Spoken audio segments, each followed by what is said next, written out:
Jau daugelį metų Rusija siekia pastatyti karinio jūrų laivyno bazę Port Sudane, tačiau šis projektas virto strateginę nesėkmę, kuri su laiku tampa vis brangesnė. Nuo pat to momento, kai 2020 metais Rusija pradėjo derėtis dėl šio plano, Maskva siekė įsitvirtinti Raudonojoje jūroje, kad galėtų išplėsti savo įtaką Indijos vandenyno link. Vis dėlto Sudano pilietinis karas tarp Sudano ginkluotųjų pajėgų ir RSF nekartą sužlugdė susitarimus ir Rusijos karinio jūrų laivyno bazės planavimą. Šiame nestabiliame kontekste Sudano politinė vadovybė nekartą keitė savo poziciją, kartais patvirtindavo susitarimą, o kartais jį atidėdavo ar įšaldydavo, be to, logistikos problemos neleido Rusijai paversti šio sandorio veikiančią bazę. Be to, 2025 m. gegužę Port Sudaną pasiekė su RSF siejamos dronų atakos, kurios dar labiau pakenkė projektui. Todėl karinio jūrų laivyno bazės statyba tebėra įstrigusi, o Rusijos konkurentai jau turi įsitvirtinę regione, todėl Maskva lieka be nuolatinės pozicijos vienu prasčiausių įmanomų momentų atsilikti. Pažymėtina, kad Džibutis tapo viena militarizuočiausių teritorijų pasaulyje, kurioje įsikūrė amerikiečių, kinų, prancūzų, italų ir japonų objektai, veikiantys Adeno įlankoje ir Bab el-Mandebo sąsiauryje. Jungtinės valstijos valdo Camp Lemonnier savo didžiausią ir pajėgiausią bazę Afrikoje, kuri tarnauja kaip platforma kovos su terorizmu misijoms ir įtvirtina regioninę galios projekciją. Kinija 2017 metais atidarė didelę karinio jūrų laivyno bazę, kuri tapo pirmuoju Kinijos kariniu objektu užsienyje ir užtikrino jos buvimą regione. Japonija savo bazę atidarė 2011 metais ir naudoja ją jūrų patruliavimui bei kovos su piratavimu misijoms, kurios apsaugo komercinę laivybą Raudonosios jūros koridoriumi. Prancūzija savo ilgalaikį karinį buvimą Džibutyje naudoja regioniniam patruliavimui, mokomosioms misijoms ir greitam dislokavimui Afrikos rage bei Raudonosios jūros koridoriuje.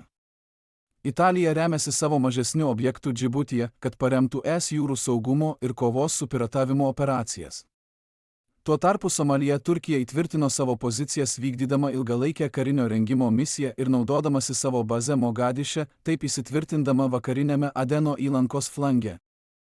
Lygiagrečiai EUTAE plėtojo Berberos uostą ir oro uostą į karinį bei logistikos centrą, pridėdami sustiprintą infrastruktūrą, oro gynybos sistemas ir bepiločių orlaivių objektus, kurie gerokai padidina šios vietos strateginę vertę. Kai bazės plėtra įgavo pagreitį, Jungtinės valstijos taip pat gavo prieigą prie Berberos per Emiratų tarpininkavimą, naudodamos šią vietą stebėjimo skrydžiams ir logistikai netoli Bab el-Mandebo sąsiaurio.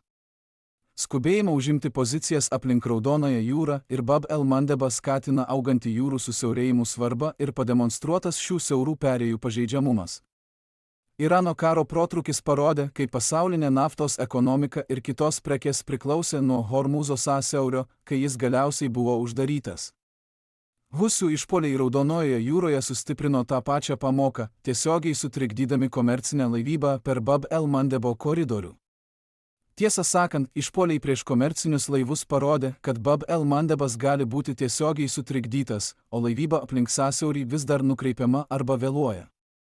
Bab el-Mandebo svarba yra tokia pat kritinė kaip ir Sueko kanalo, esančio to paties jūrų koridoriaus, jungiančio Indijos vandenyną su Viduržemio jūra, pakraščiuose. Bet koks nestabilumas ar blokada šiuose siauruose vartuose turėtų pasekmių visoje Europoje, Azijoje ir Persijos įlankoje, nes laivai gali būti priversti plaukti aplink Gerosios vilties kyšulį, o tai gerokai padidina laiką ir sąnaudas. Todėl pasaulinių ambicijų turinčios galios stato arba atnaujina pozicijas, kurios leidžia joms stebėti laivybą kritiniuose taškuose, atgrasyti varžovus ir greitai reaguoti į krizes. Apskritai, Rusijos nesėkmė Port Sudane yra ne tik logistinė problema Rusijos ambicijoms Afrikoje, bet ir signalizuoja apie gilesnį strateginį atsilikimą tuo metu, kai Raudonosios jūros koridorius tampa viena labiausiai ginčijamų jūrų erdvių pasaulyje. Varžovams įgyjant pranašumą Bab el-Mandebo regione, Rusija lieka įstrigusi be įsitvirtinimo vietos Sudane ir vis labiau atsilieka, konkurentams konsoliduojant savo pozicijas aplink koridorių. Dėl šio laiko ši nesėkmė yra ypač žalinga, nes Rusija lieka be nuolatinio įsitvirtinimo Raudonojoje jūroje būtent tada, kai įvykiai Hormūzo ir Bab el-Mandebo sąsiauriuose rodo, kiek daug strateginės įtakos gali suteikti šie jūrų susiaurėjimai.